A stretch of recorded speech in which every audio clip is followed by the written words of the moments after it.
Welcome to AURN, Digital's Roundtable on Black Rock. My name is Nia Iman Smith, and I am the Black Connection. My name is Reginald Duvivier, and I am a nerd. My name is Honeychild Coleman, and I am an artist. My name is Bruce Mack, and I am a composer. So let's discuss the gentrification of the Afro-Punk aesthetic and the festival. Let's get into it.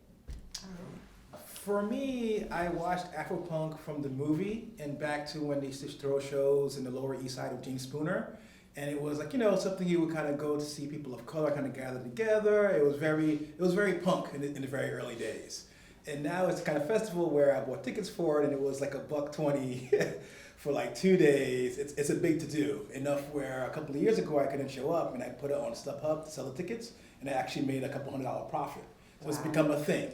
So I kind of struggle with it because on one hand, I like the fact that it's a big event. It's a big event for Black folks.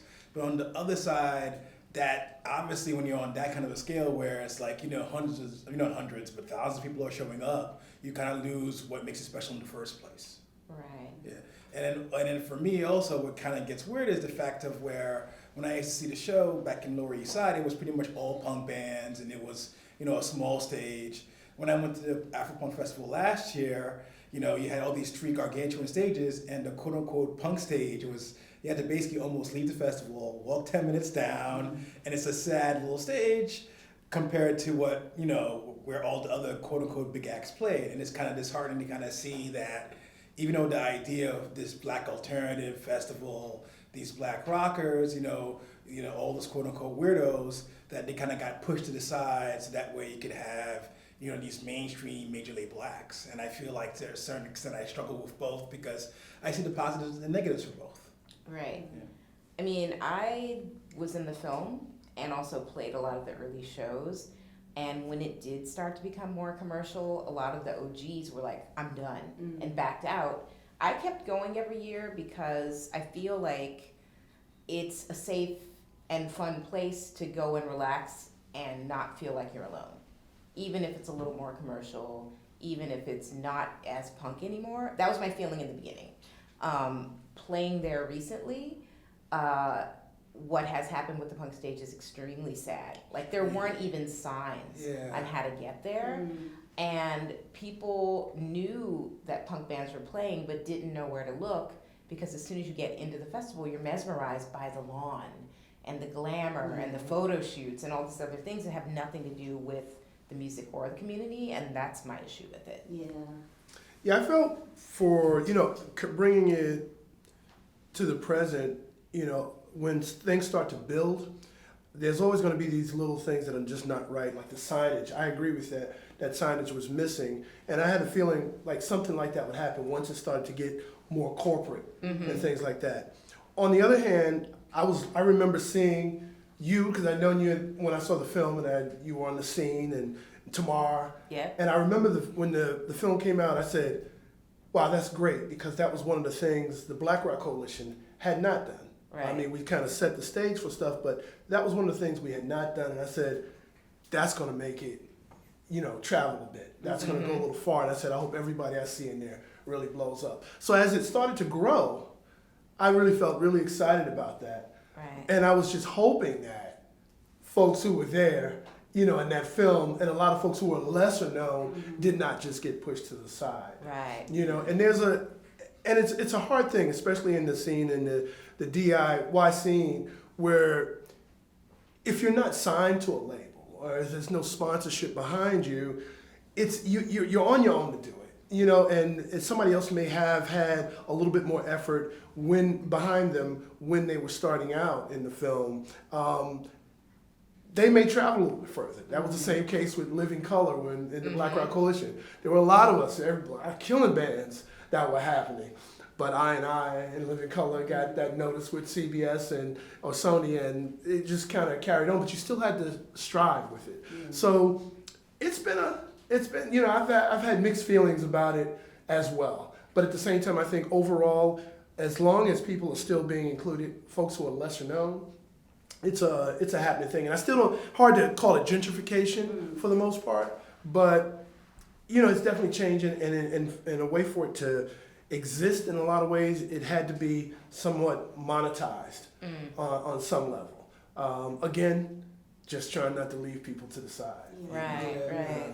Yeah. And- No, because the thing is for me also, and go back to your point, is the idea of where, because I struggle with it, because what's great about it is, I feel with Afro-Punk, it's such a wide term, and you're dealing with an audience or say people that are so neglected where it's, so I show up and you get mad at the fashion shoots. Right. But where can black FITs show out and look the way they look? Right. You gotta be Afro-Punk, Yeah. If I remember I showed up one early and you had the ballroom kids because my crew was DJing. Where can the ballroom kids go out there, be proud, be queer in daytime, Yes. in a public space? Yeah. And it's probably the only few times where you show up and the cops are nice to you. Exactly. And to see this group of black people. So it's like, on one hand, just to have this huge black, like I said, I see the issues of having a black Coachella, but damn it, we needed a black Coachella. It's just the idea of where, like you said, is you hope that when it kind of gets to that stage, everybody kind of gets that big, everybody gets plus points Right. on popularity and Exactly. being acknowledged and everything else, and Right. hopefully that happens and it'll actually have like signage. Yeah, and this tension that I'm hearing you all speak to, like, just mirrors the tension of just physical gentrification in and of itself, right? Where in your neighborhoods, it's like, oh, we're starting to get nice bodegas. I can go and get some vegan cheese. This is sweet. I'm hoping I don't get left out. I'm hoping I'm, not getting kicked out. I'm hoping that I'm still able to maintain my space within that physical location. And then what happens in a situation where it's like, oh, maybe not. I'm starting to get edged out to the other parts of the park. There's no real signage, for the intention of who started this and who created this. Right. So it's just a mirroring a lot of what is happening in our communities in a very interesting way. Yeah, very interesting way. But at least also on the flip side, it stayed relatively black too. Like I had fears. I remember one year I went, it was Flying Lotus, who's a big DJ, and he kind of cuts the line between, because his aunt, I believe, is Alice Coltrane, and he does electronic music. So I remember I was there, I was like, oh, look at all these, EDM bros around. Right. But at the same time, it's a place where you could go see, like I saw Burn, which is a classic like hardcore punk band from the 90s, and they play. So it's like, it's such a unique space, and like you said, it echoes what's happening in the city, but at the same time, what I do like about it is still primarily a black space as of today still. I was going to ask about that because I didn't go last year. Full transparency, I've only been once. Way back, a couple years ago when the festival was still free. Right.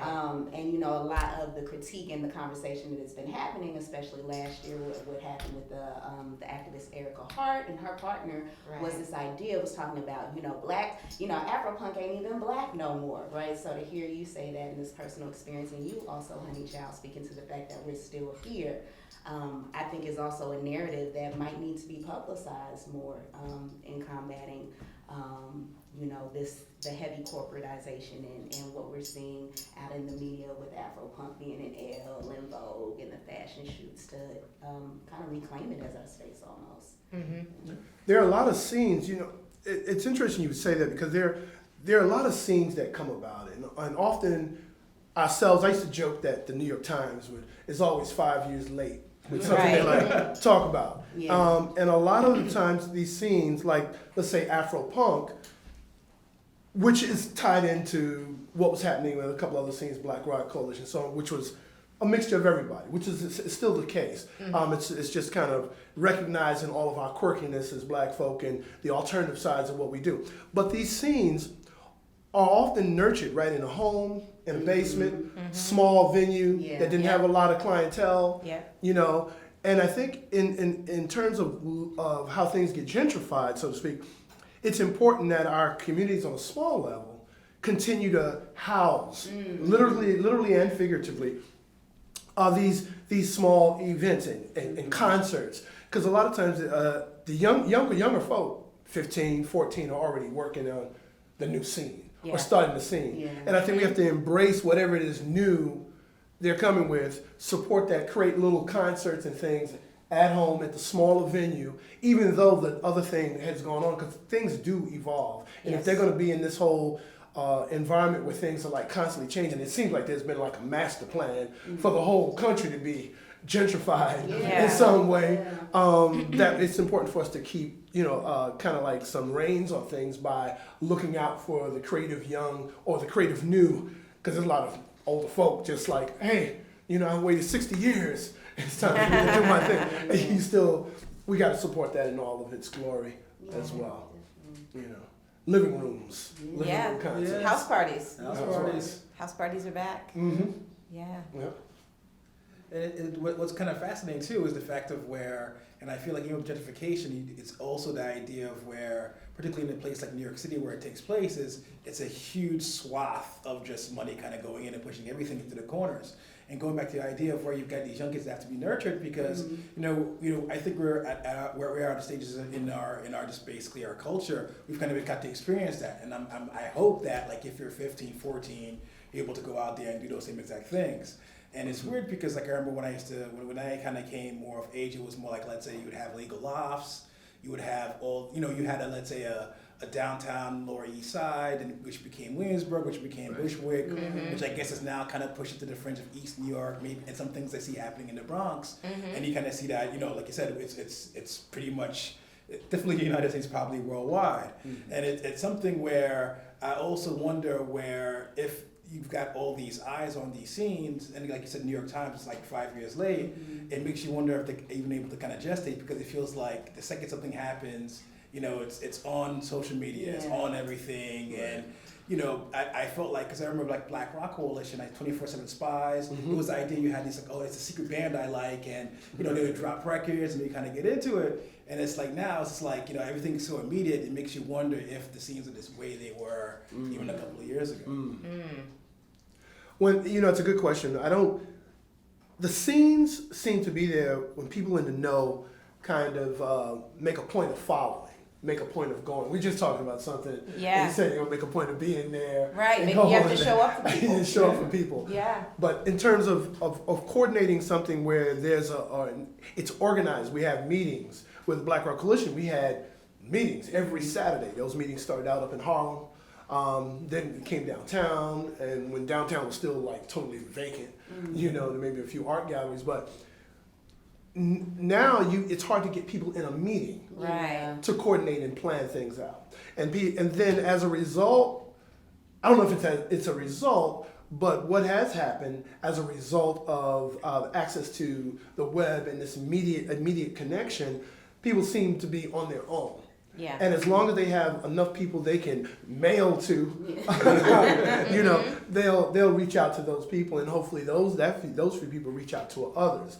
But the idea of planning something is sort of gone. If you're not in a situation with a theater or a facility such as like BAM, or you can probably name many of them around the country in Chicago and Detroit and so where, if you're not part of some sub-organization that's reached out to the community and said, hey, come in and organize something, you're just on your own in a funny way. And it's hard to really gather people to say, hey, come in, let's sit down and plan something and then put something together. But that's one of those things that can stand to be put back into effect if somehow people can feel the need to come outside of the house. So, another question for you all. Thank you for that. How is punk rock and rock and roll in general expressed in our Black cultural spaces? See, that's an interesting question, because I would make the argument that particularly in America, being Black itself is very punk rock. Yeah. It's kind of hard to kind of say, and obviously you have subcultures within the Black community, but the idea of I guess punk rock, as far as African Americans concerned, when it comes to the larger culture, is by existing. We're because of the love-hate relationship America traditionally has had with us as people of color, there's always an outsider status that we have.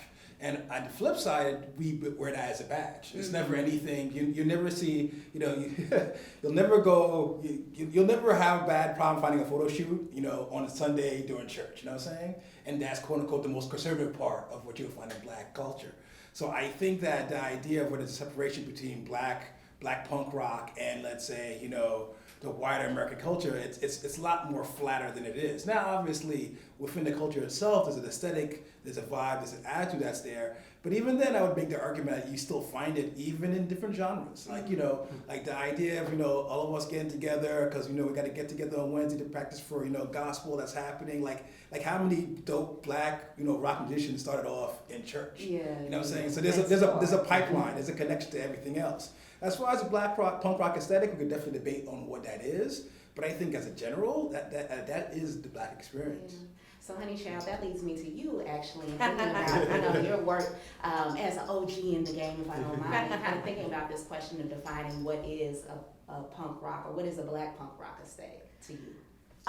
It's a funny question now because if you look at what kids are wearing now, like this is a conversation I have a lot with my bandmate Sasha. Mm-hmm. Like black kids are wearing heavy metal shirts now, but they don't know it's a heavy metal shirt, and it's so bizarre.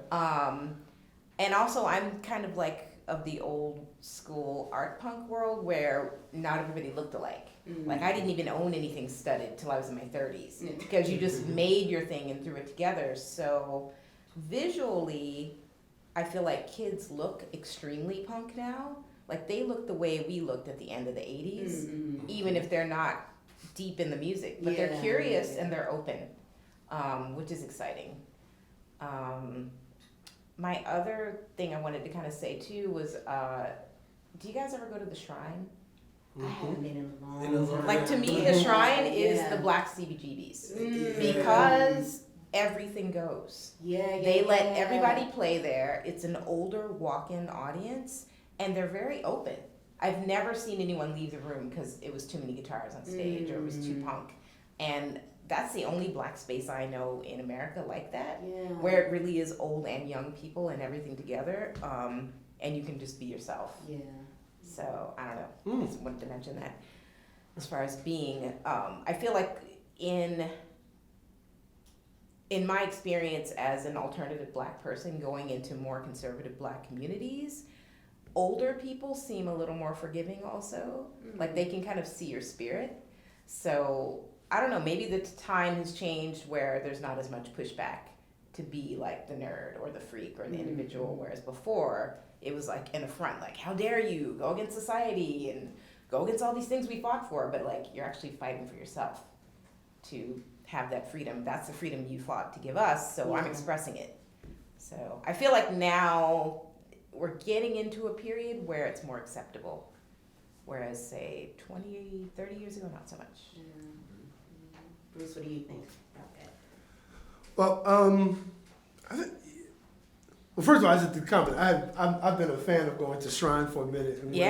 Honey Child said, and I hadn't thought of it in those terms, but I have to agree that is actually that's very accurate, and so I agree with that very much.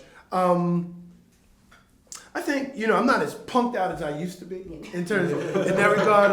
Honey Child is definitely more legit, than I am. I used to do the whole punked out thing, for a good minute, and I was always feeling a little different in terms of what I wanted to do musically. I'd come up as a sort of jazz vocalist, which I was very much a part of, but I wanted to apply like the stuff I was doing with Charlie Parker's music with like some hard like metal edge thing and do those melodies, and I was feeling like out of place. I was didn't feel like I could go in the jazz scene because everybody was trying to copy and follow things. I was like, hey, wait a minute, but Miles said, do your own thing. He wouldn't even add you in the band if you weren't doing your own thing. It's like, so why are you following like that? So I was a little torn between it, and then I remember wearing my locks, and I was doing asymmetrical haircuts. So I was like one of the first people doing that, and I remember my mother was. Saying, your sisters are gonna disown you. I was like, wait a minute, what's going on? I'm torn between everything.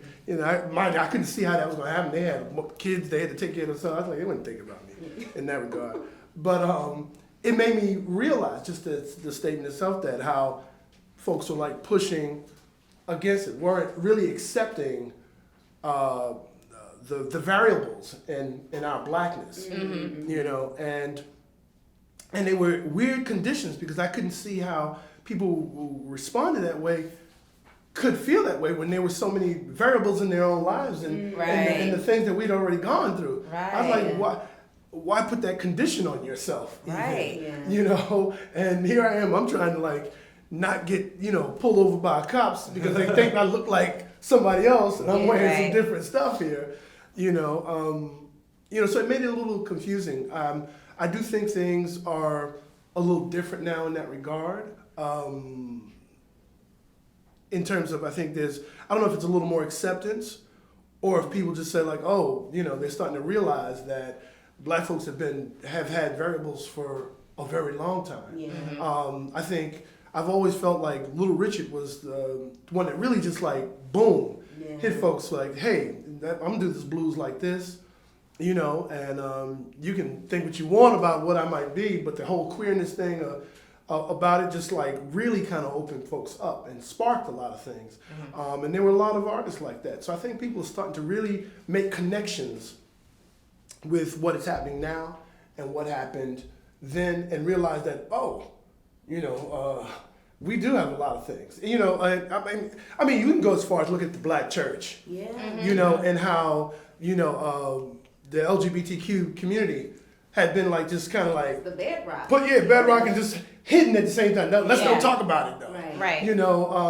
Without supporting, just being upfront. It's just like, look, these are people, this is our family. Yeah. We don't have to hide who they are and who this is. So I just think people is gradually starting to, realize and get free. Yeah. Yes. And as I'm hearing you talking about that, I'm also thinking about just like politically in terms of like, kind of this buzzword we're hearing around like respectability politics these days, but that also being very real, right? And thinking about 50, 60 years ago, we're striving for integration. It's like respectability. You can't be out here with this green hair. How you gonna job? You can't be out here. Right. And so thinking about post that moment, and post Little Richard and post Funkadelic and post Betty Davis and post all these other folks who are freeing us up in this space and coming with this political awareness of what this system is, and no matter what I do, I'm not gonna fit into it. Right. That liberation coming, out of that, definitely. Because I remember when I was elementary school, I got my Walkman stolen. I was on the bus and I knew one of my classmates stole it, but I had a Faith No More tape in it. And I was terrified, not that they stole my Walkman, that they would find the tape and I would get clowns. Oh, wow. Oh, man. So it tells you how things have changed where, like you said, back in the days, it was something you kind of kept secret, you kind of kept hidden, and now it's more open. But I think that goes back to the idea of maybe the way music is kind of consumed now. It's not, because back in the days you had like gatekeepers where it's like, all right, you would listen to certain DJs, certain radio stations, certain parties.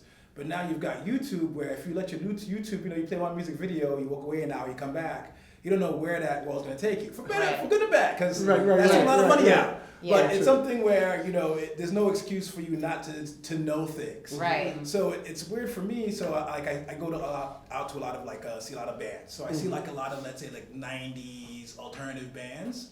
And when I go to see those crowds, I still feel like the older guy, even though I'm 40, because the young kids have discovered it. Right. And the reason why they discovered it is because for them, music can never die. Where for us, it's like, all right, this is the new Stupid Looking Dog tape. After, a couple of years, it disappears, a new one shows up. But no, now it's things that stay forever in the ether, which is a positive thing. Like even like a band like Death, where, that was somebody where not only did they come back, they came back huge. Great story. Yeah, it's a great story. Yeah. It's kind of cool, the idea of where, music never dies. And I think it's kind of, we're in a great age of where, everything is wide open as far as music is concerned. And I think that's the great uniter and why people are a little more accepting of different things, because it's like everything is new. Like nothing's old. True. Thank you for joining AURN's Digital Black Rock Roundtable. Tune in next time.